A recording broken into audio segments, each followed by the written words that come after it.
that's $1 million view, and you can also get one through this scope for a little bit less. This is the Maven S.1.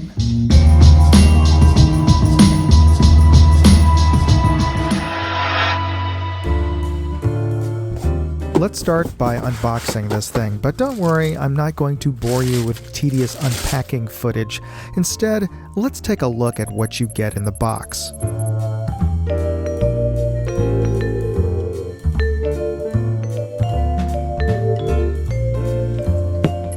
This is the Maven S.1A, A for angled body. And this is a beautiful premium spotting scope by Maven. It is a 25 by 50 power by 80 millimeters, and that 80 millimeters is the size of its objective lens. Comes with these lens caps that are retained with a lanyard and has a telescoping sunshade in the body. The body itself is metal with rubberized armor on the outside, and it does have a mounting ring that is Arca Swiss compatible, and the ring itself indexes so you can easily get back to your level if you've already leveled your tripod or what have you. And I don't know if you can just look at this, the amount of detail in here.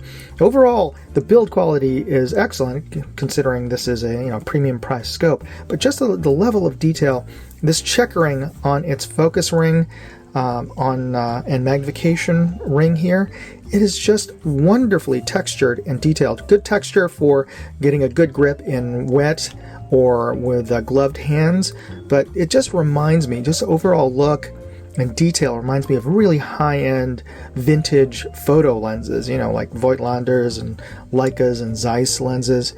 It just looks premium, which is one of the features about Maven. That and the fact that you can customize a lot of the look in this. This is sort of the standard model with the orange and gray color scheme here, but you can change out the individual colors of each of these accent rings as well as the body itself. You can do that all in Maven at Maven's website, where really the only place you can purchase these.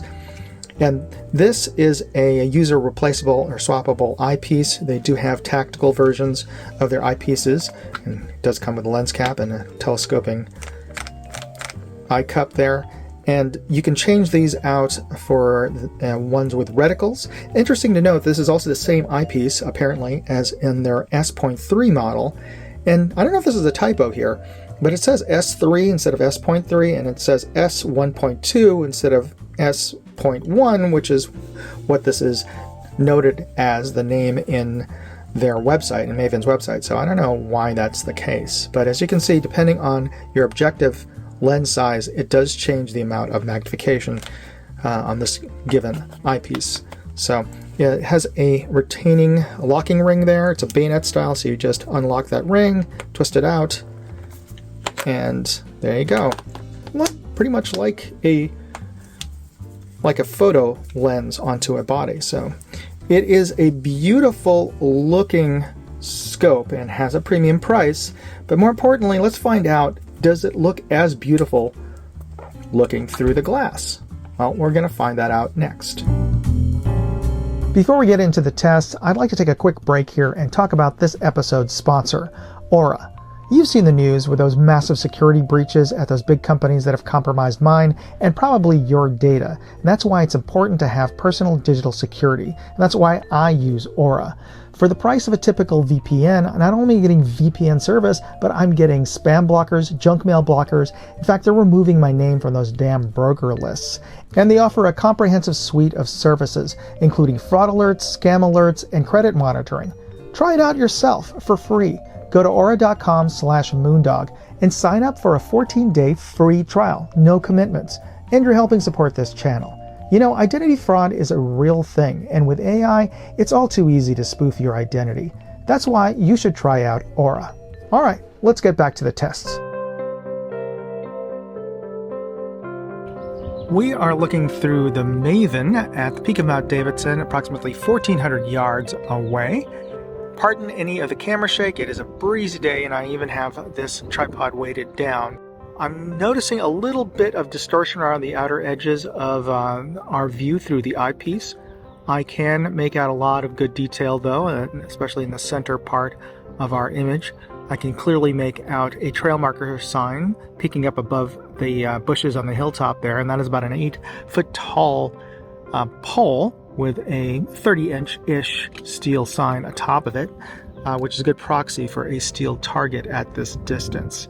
And I'm going to bring up the magnification here from approximately 25 power all the way up to its maximum of 50, and we're going to lose a bit of our eye box and a little bit of brightness, but overall image is still pretty good. And we're of course seeing a lot more camera shake when the wind due to the higher magnification, but we can see that sign even more clearly along with what appears to be a concrete utility box below it and a venting pipe. So that's the kind of detail we're getting at about 50 power from this spotting scope.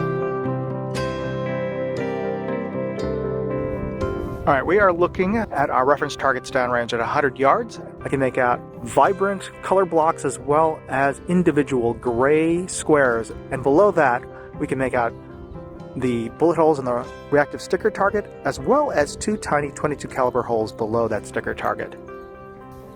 Now we're going to crank this up to its maximum of 50. All right, we're going to switch over to a still image to eliminate any camera shake from the wind gusts or heat shimmer.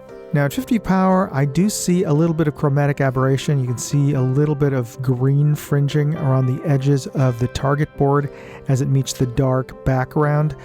Despite that little bit of chromatic aberration, the image is still quite crisp and detailed.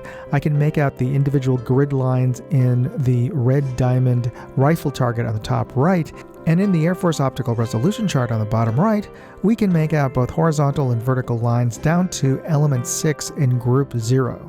And with my naked eye, 1 level finer. In fact, this 50 power scope is as sharp as some 60 power scopes I've tested. Alright, so what do we think of the Maven S1? I'll cut to the chase. This thing is freaking awesome. And I want to thank Maven for sending this out for me to test and evaluate, because there's no way I could afford one of these myself. And unfortunately, this is a loaner, so I actually have to give this back to them after this video. But I really appreciate the opportunity to get my hands on one and really see what a $2,000 scope performs like in the real world. And yeah, this is about 2K, so I'd also get an opportunity to see how the other half lives. Now, in terms of how it performs, you saw in my tests, this thing really checks all the boxes, especially for a scope in its price tier. It has a 50 power eyepiece here that is swappable for tactical versions that have either in mil or MOA. But as a 50 power scope, this thing performs as well as some 60 power scopes that I've tested. So it really does perform as well as it looks.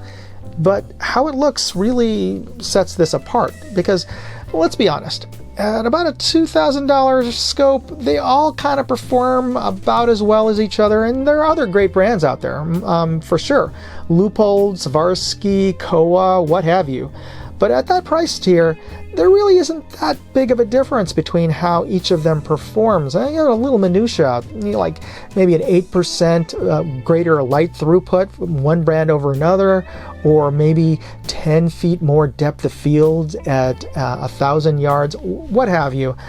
But when you get down to it, if you're going to spend $2,000 on an optic, why wouldn't you want to have the opportunity to customize it? And that's one of the things you can do with Maven, unlike any other scope brand that I've seen. If you go to the website, you can customize how this thing looks down to what color this particular ring is versus this ring. You don't like orange? Fine. You can change this one to red. You can change this one to green. In fact, you can change almost every aspect of the scopes that you buy. You don't like gray? Oh, fine, you can change the body to cryptic camo or 5 other camo patterns, and I think that's pretty cool. Granted, that's all just looks and superficial on the exterior, but, you know, like I said, if they all are going to perform about as well, for that kind of money, why wouldn't you want to customize it? But that's just me. Let me know in the comments. Do you think the customization aspect is totally bougie and useless, or do you think that's pretty cool? I'd like to know. And, you know, Well, maybe one of these days when my channel gets big enough, I could afford one of these, but that's something you can help with. Be sure to hit that like button, and if you haven't already, subscribe to my channel. You are affecting the algorithm, and it does make an effect. They'll suggest this video to other folks who have interest in high-end optics or premium optics like you. Thanks for watching. Moondog, out. By the way, I'm also working on a review of the tactical eyepiece for this spotting scope, so be sure to hit that subscribe button and the bell icon to be notified when I finish and post that review video. And if this scope is within your budget, buy it using the affiliate link in my written review at moondogindustries.com and support this channel. Thanks. Moondog, out. Hey, I'd like to know what you thought of this video. Leave me a comment or chat with me on Facebook, Twitter, TikTok, MeWe, Instagram, or Locals. And if you want to see all of my videos, go to moondogindustries.com.